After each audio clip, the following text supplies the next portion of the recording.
মালহামাতুল কুবরা launch করার পরে আল্লাহ রাব্বুল আলামিন এই মুসলিম উম্মার এই দুরবস্থা কাটানোর জন্য ইমামুল মাহদিকে পাঠাবেন ইনশাআল্লাহ। কোত্থেকে আসবেন? নবীজি বলছে যখন দেখবে খোরাসান থেকে ব্ল্যাক ফ্ল্যাগস গুলো বের হয়ে গেছে। এভাবে আসছে হাদিসে, বরফের উপরে সাঁতার কেটে হলেও তাদের সাথে যোগ দিব। ওই সময় ওয়ার্ল্ডের অবস্থা কেমন থাকবে আমরা জানি না, হাদিসে এভাবে আছে। নবীজি বলেছেন খোরাসান থেকে যে মুজাহিদিনরা বের হবেন তাদেরকে কোনো বাহিনী পরাস্ত করতে পারবে না, এমনকি তারা জেরুজালেম পর্যন্ত পৌঁছে ওটাকে জয় করবে। হাদিসে আসছে, কিছু করার নেই। হাদিস সহিহ না জয়ীফ না জাল, ওলামায়ে কেরামকে জিজ্ঞেস করে নি, এটা হাদিসে আছে, কিছু করার নেই। পৃথিবীর ভবিষ্যৎ লেখা হয়ে গেছে। ইমামুল মাহদি এখান থেকে মদিনা থেকে তিনি পালিয়ে চলে আসবেন মক্কায়। তিনি নেতৃত্ব নিতে চাইবেন না, মানুষ জোর করে তাকে নেতৃত্ব দিবে। হাজার আসওয়াদ এবং মাকাম ইব্রাহিমের মাঝখানে তার হাতে বায়াত নেওয়া হবে। কতজন বায়াত নেবেন? 313 জন। 300। এরপর শাম থেকে একটা বাহিনী তার সাথে যুদ্ধ করতে আসবে।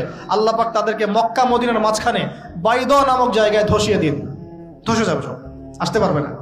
তারপরে বনু কালব নামে একটা গোত্র থাকবে আরবে, ওই কালবের সাথে ইমাম মাহদি যুদ্ধ হবে, ইমাম মাহদি জয়লাভ করবেন ইনশাআল্লাহ।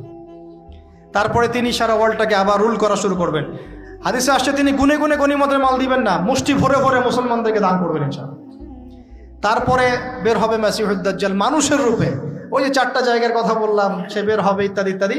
এবার সে মানুষের রূপ ধরে আমাদের সমাজে প্রবেশ করবে এবং তার অনুসারীদেরকে নিয়ে ম্যাসাকার করা শুরু করবে।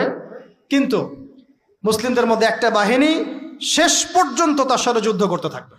হতে হতে হতে হতে যখন মুসলিমরা একটু কোণঠাসা, আল্লাহ পাক পাঠাবেন আসমান থেকে ওই মাসিহকে, যে মাসিহকে তারা চিনতে পারে না। আর ওরা যাকে মাসিহ মনে করছে, তাহলে এই মাসিহটাকে এ মিথ্যা মাসিহুদ দাজ্জাল। কথা বুঝতে পারছেন? তাহলে সবচেয়ে বড় প্রতারণা শিকার কারা হচ্ছে? মাসিহুদ দাজ্জাল ওদেরকেই প্রতারণা করছে। বুঝতে পারেননি কথা?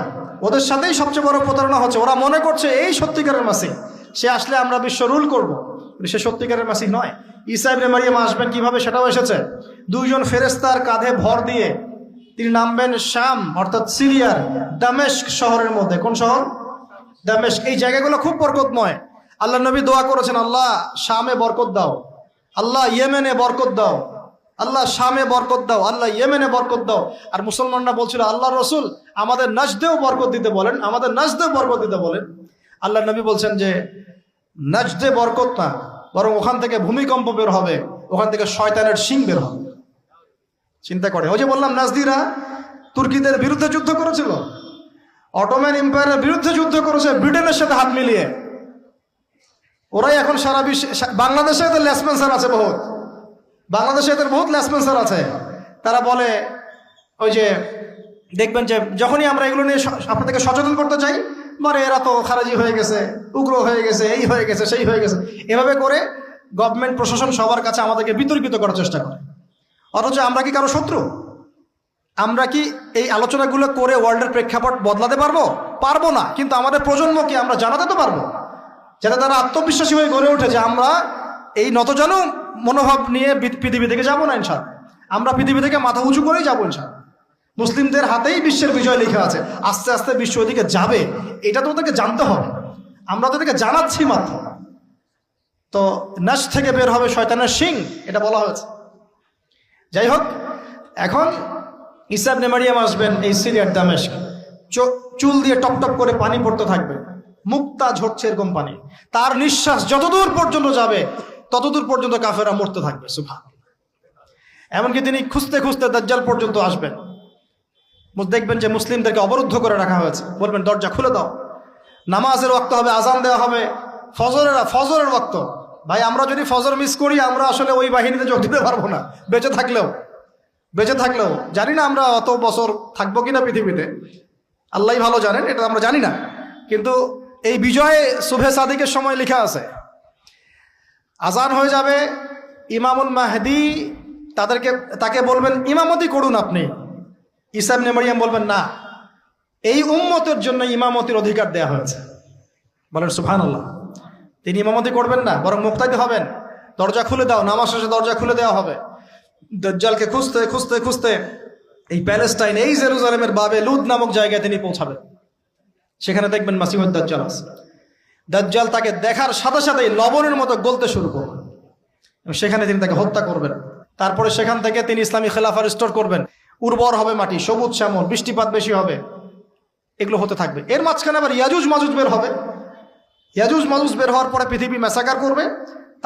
তারা এমনভাবে পৃথিবীতে ম্যাসাকার করবে যে ঈসা আলাইহিস সালাম এবং তার অনুসারীরা তুর পাহাড়ে গিয়ে লুকাবেন, আত্মগোপন করবেন এবং তাবারিয়া হ্রদের পানি তারা খেয়ে ফেলবে।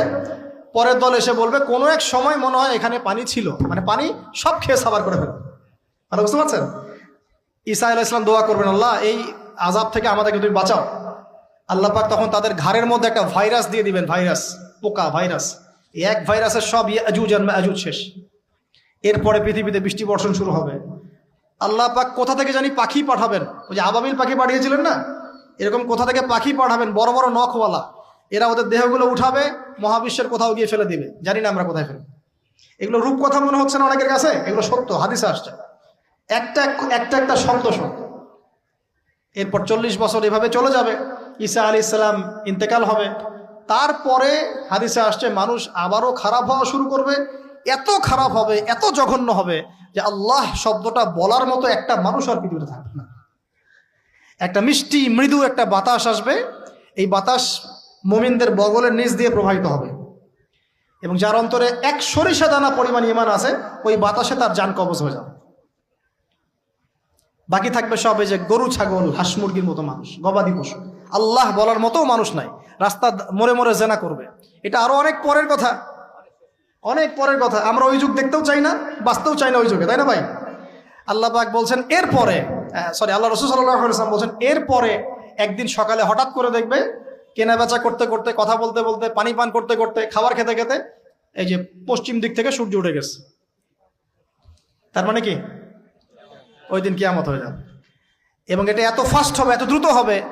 আল্লাহ রাসূল সাল্লাল্লাহু আলাইহি ওয়াসাল্লাম বলেছেন যে কেউ বাসায় ফিরে যাবে, আহাল পরিবারের সাথে একটা দেখা করবে, এই সুযোগ পাবে না। একদম ইনস্ট্যান্ট একটা বজ্রনীনাদ, প্রচন্ড মানে শব্দ, এটাতে বিকট একটা শব্দে পুরো মহাবিশ্ব তোলপাড় সৃষ্টি হয়ে যাবে, একদম শেষ। এই হলো সিংহার প্রথম ফুক, শেষ, সব ডেট। এই যে আমাদের এত বাহাদুরি, এত কিছু সব শেষ, মানে পৃথিবী আস্তে আস্তে ওর শেষের দিকে যাচ্ছে।